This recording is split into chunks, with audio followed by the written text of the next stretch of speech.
For most people, the crisis felt over. Flights returned to the sky, power grids stabilized, hospitals resumed normal operation. Supply chains corrected themselves. Cities returned to rhythm. Conversations found their volume again. News cycles filled the silence. Anchors used familiar words, resolved, contained, unrelated. And people believed them. The human mind is wired for closure. We want endings. We want reassurance. And for a moment, that reassurance felt earned. But recovery usually leaves marks. Delays, damage, confusion. This one didn't. It arrived clean, quiet, too clean. Recovery rarely feels this smooth, and it almost never follows patterns this precise. The first person to question the narrative wasn't a politician, it wasn't a general, it wasn't a scientist in a lab coat. It was a systems analyst. Someone whose job wasn't to assign meaning, but to track movement. They weren't interested in why the incidents happened. They wanted to know how they unfolded. They laid the events side by side. The airspace shut down, the global blackout, the behavioral alignment. Different causes, different domains, different explanations. And yet, identical curves. Each event rose slowly, peaked briefly, then faded, not abruptly, but smoothly. No chaos at the edges, no violent drop-offs. Like a system testing thresholds, like something probing limits, like something learning. The earliest reports framed the incidents as attacks, an external threat, a hostile force, a coordinated intrusion. That assumption shaped everything.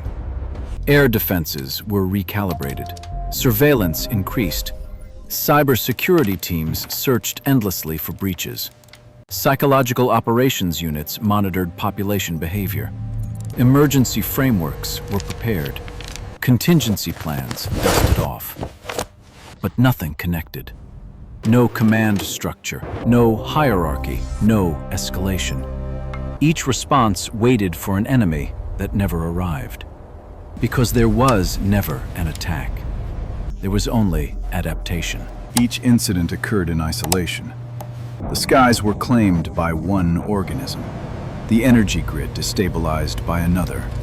Human decision-making altered by a third. No coordination, no signaling, no shared objective. They didn't communicate. They didn't collaborate. They didn't need to. Each adaptation responded to the same environment. Us. Human civilization presents a unique ecosystem. Dense, energetic, predictable. We fill the sky with machines that follow rules. We lace the planet with grids that pulse on schedule. We train ourselves into routines that favor efficiency over variation. To an adapting species, this isn't complexity. It's structure. The skies weren't defended. They were occupied. The grid wasn't protected. It was exposed. The human mind wasn't guarded. It was optimized for speed, comfort, and predictability. The adaptations didn't target us. They simply used what we built. Human systems responded the only way they know how, with structure. Committees were formed, protocols were drafted, definitions were debated, timelines were proposed, jurisdictions argued, frameworks overlapped. But structure assumes stability. It assumes the problem will wait. Adaptation doesn't wait. By the time responses were approved, conditions had already shifted. We weren't reacting to events anymore. We were reacting to records. The word outbreak appeared in internal memos. It was the wrong word. Outbreaks are sudden. They spike, They overwhelm. This didn't. Minor anomalies appeared instead. A mega-evolution correcting atmospheric pressure in a remote region. A paradox form altering ocean currents without disruption. Localized zones where human systems failed, then quietly adjusted. No sirens, no panic, just acceptance. The question was never whether these species were dangerous. They weren't. The question was whether control itself was necessary. If systems functioned more efficiently without intervention,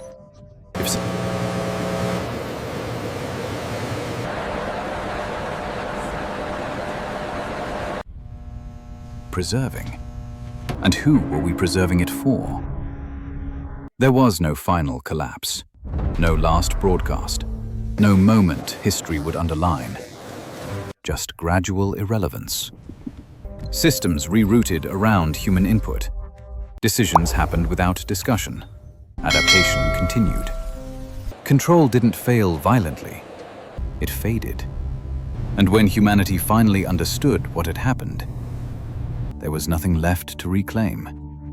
Because control wasn't taken, it was outgrown.